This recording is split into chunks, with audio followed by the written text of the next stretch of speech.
बिस्मिल्लाहिर्रहमानिर्रहीम। अस्सलाम वालेकुम नाजरीन, आप सबको अपने यूट्यूब चैनल न्यू आइडियाज़ में खुश आमदीद कहता हूँ। नाजरीन, अभी कुछ दिन पहले एक वाक़या हुआ था मोटरवे पे, आप सब लोगों को याद होगा और याद होना भी चाहिए क्योंकि इसको हुए अभी ज़्यादा दिन नहीं गुजरा है।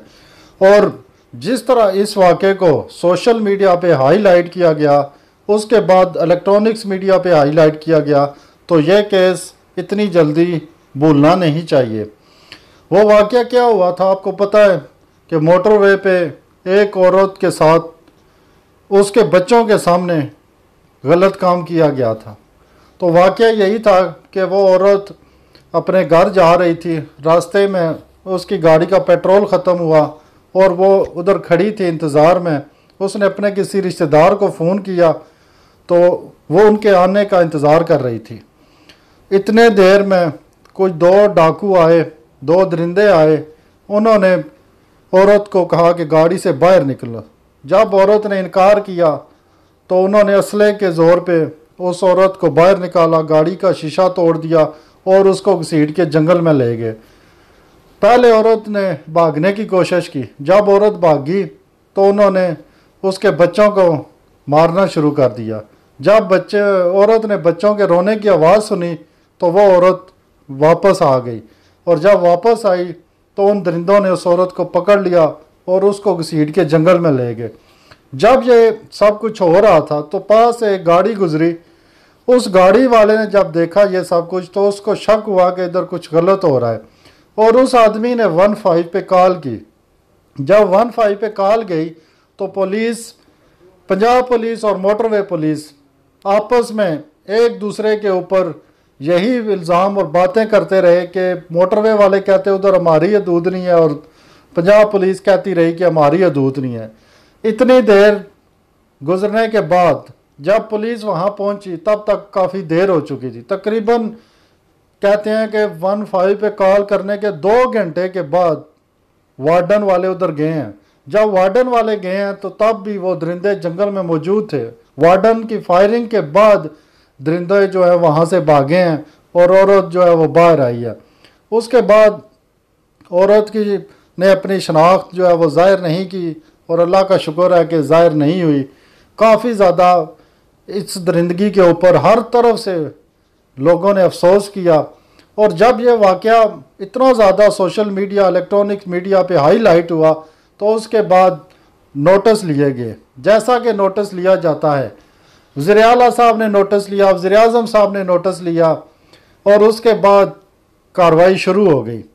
इसी दौरान आप लोगों ने सुना होगा CPO साहब ने भी एक बयान दिया था कि औरत ने जो निकली है तो उसकी गाड़ी में पेट्रोल चेक क्यों नहीं किया, फिर वो मोटरवे से क्यों आई है, उसको GT रोड से आना चाहिए था। जब उन्होंने ऐसी बातें की तो अवाम उस टाइम इतनी गुस्से में थी कि उन्होंने उनके ऊपर भी काफ़ी तनकीद की, जिसकी वजह से उनको माफ़ी मांगनी पड़ी।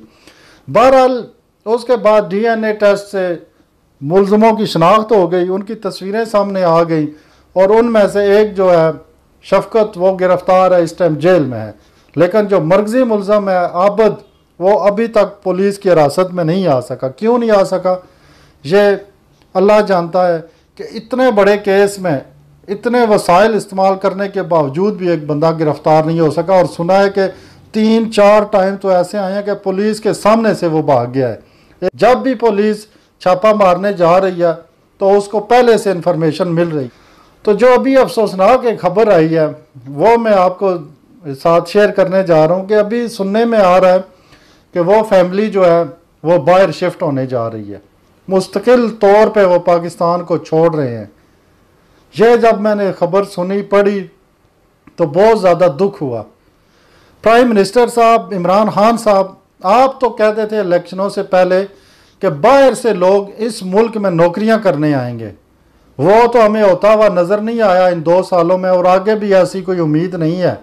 लेकिन ये ज़रूर होना शुरू हो गया है कि पाकिस्तान में रहने वाले अपने आप को गैर महफूज समझ रहे हैं और वो पाकिस्तान को छोड़ने की बातें कर रहे हैं। इससे पहले एक मशहूर TV की एक्टर हैं सारा खान, उनकी भी मैंने वीडियो सुनी थी। वो भी कह रही थी कि अगर यही हालात रहे तो मैं अफसोस के साथ पाकिस्तान को छोड़ दूंगी। इमरान खान साहब, जो लोग तो ये अफोर्ड कर सकते हैं कि इस मुल्क को छोड़ लें, वो तो छोड़ जाएंगे। लेकिन जो गरीब लोग हैं, जो जिनका जीना मरना ही इस मुल्क में है, उनका क्या होगा? उनके लिए आप क्या करेंगे? ये नोटिस हैं आपके, इस तरह के नोटिस लेते हैं आप। इतना हाईलाइट होने के बाद भी आज तक शर्म का मकाम है।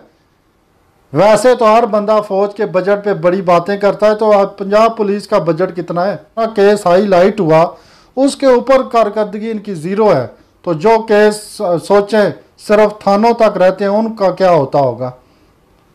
आज वो बातें समझ में आती हैं कि जिनके साथ ज़्यादती होती है वो लोग, पता चलता है 15 दिन बाद 20 दिन बाद वो जी उनकी सुलह होगी, रजीनामा हो गया।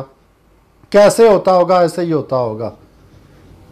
जब जिसके साथ ज़्यादती हुई है वही थाने के चक्कर काट काट के पैसे दे दे के, तो आखिर में वो लोग कहते होंगे कि इससे बेहतर है कि हम सुलह कर लें, इनसे जान छुड़ाएं, मज़ीद हम में हिम्मत नहीं है। तो इमरान खान साहब कुछ इस मुल्क पे रहम करें और जो वादे आपने किए थे वो पूरे करें। खुदा का वास्ता है, इस केस का इंसाफ करें, पता कराएं कौन लोग हैं मुलव्वस। बाकी तो महंगाई जो कुछ चल रहा है वो तो अब चलो बर्दाश्त कर रहे हैं, ये इतना काम भी आप नहीं कर सकते हैं। बच्चों के साथ जो ज्यादती करने वाले हैं उनको आप सजाएं नहीं दे सकते।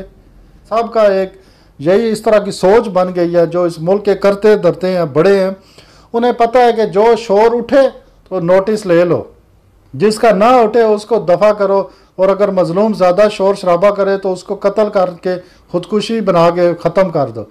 4 दिन गुजरे हैं अभी इस केस का, ना मीडिया पे ना सोशल मीडिया पे, हर तरफ से ये केस गायब हो गया है। तो आप लोगों से यही अपील है कि इस केस को ज़िंदा रखें और इसके ऊपर आवाज़ उठाते रहें, वरना एक दिन आएगा कि हम सब की बारी आएगी और हम फिर देखेंगे कि हमारे साथ भी कोई बंदा खड़ा नहीं होगा। क्योंकि आज अगर हम किसी के साथ खड़े नहीं होंगे तो फिर कल को हमारे साथ भी कोई खड़ा नहीं होगा। बस यही एक पैगाम था आप लोगों के साथ। मिलते हैं नेक्स्ट वीडियो में, तब तक के लिए इजाज़त दीजिए। अल्लाह हाफिज़।